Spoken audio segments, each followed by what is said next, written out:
Focus on strengths to supersize your business.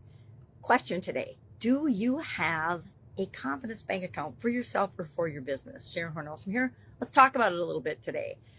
Confidence is what we're focusing on this month for the Be a Better You annual challenge. So I'm like, well, if I'm focusing on confidence for my personal group, why would I not do it for my business group? Because all of us need more confidence. Normally don't start with confidence. I do a 9-part life framework. I've talked about this a lot. Physical, mental, emotional, spiritual, financial, relationships, contribution. I learned from Jim Rohn and Tony Robbins way back in the 1980s, like the mid to late 80s. It's been a long time I've used that model. And with the pandemic and all the craziness from that, I added communication and communication and confidence. I said that right in the first place. Okay, woo! Happy Valentine's Day, by the way. So I added confidence and communication as 2 core skills as part of the pandemic and the things that I did to keep moving forward and getting up and going during that crazy time period. And one of the things I did, and I learned this a long time ago, but I didn't ever actually put it into practice, but that was to focus on my strengths, focus on what I was good at, and determine how I could use those in new and different ways as in alignment with all the craziness that was happening in the world, right?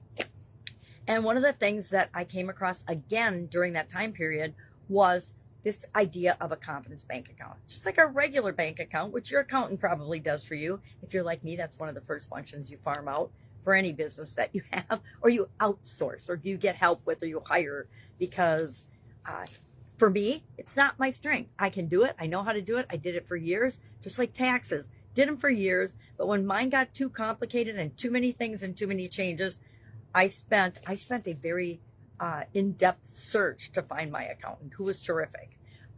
Don't use them anymore, but I did for a decade and a half, 15 years or more. And I learned that from my dad too. It's like, once you get an accountant, they got all your information. It's really, really hard to switch, which is why I did such a big front end search to interview and pick the one that was right for me and my businesses at the time. So that is all aside, but somewhere along the way, I learned this idea of a confidence bank account.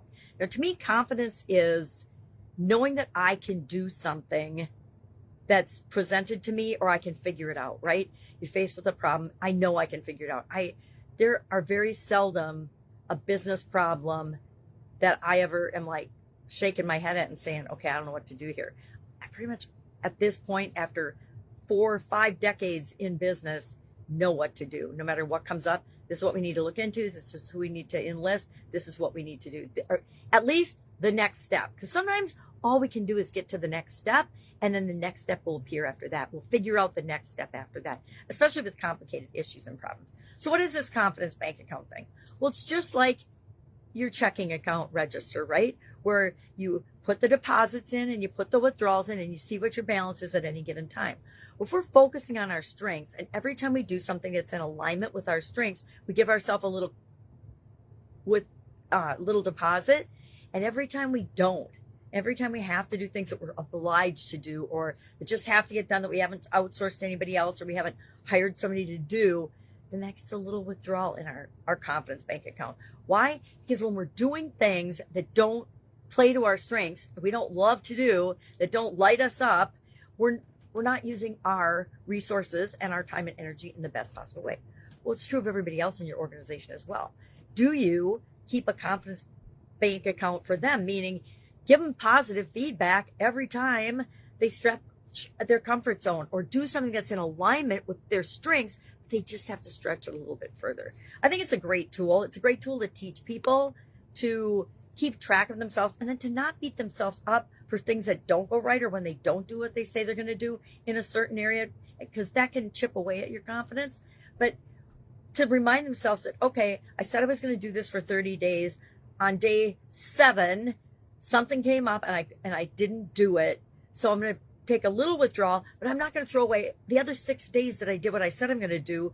Those deposits, they're still there. And it just shows me that something happened that I probably want to look into and figure out, well, what happened that set me off or got me off track so that I didn't have time to do the thing I said I was going to do. And it can be whatever thing we're working on, any little goal to increase our confidence. But to me, the default is, if I say I'm going to do something, I either do it or I don't, right? And if I do it, I get a deposit. If I don't do it, I get a withdrawal. And you can keep it simple. You get to decide the magnitude of the deposits and the withdrawals. Say I'm going to post every day for 30 days. And like I said, I might miss it on day 7.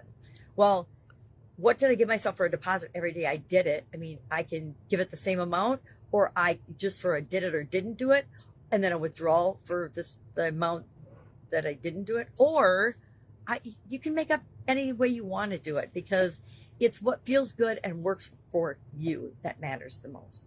Now, I love tools like this because not only can we use them to help ourselves be more self-reflective and make sure we're on track for creating what we want with our business, we can share it with other people in our organization too. And you can pick and choose who you share it with. Not everybody can relate to this, or like, yeah, I'm not going to do that. It doesn't work for me.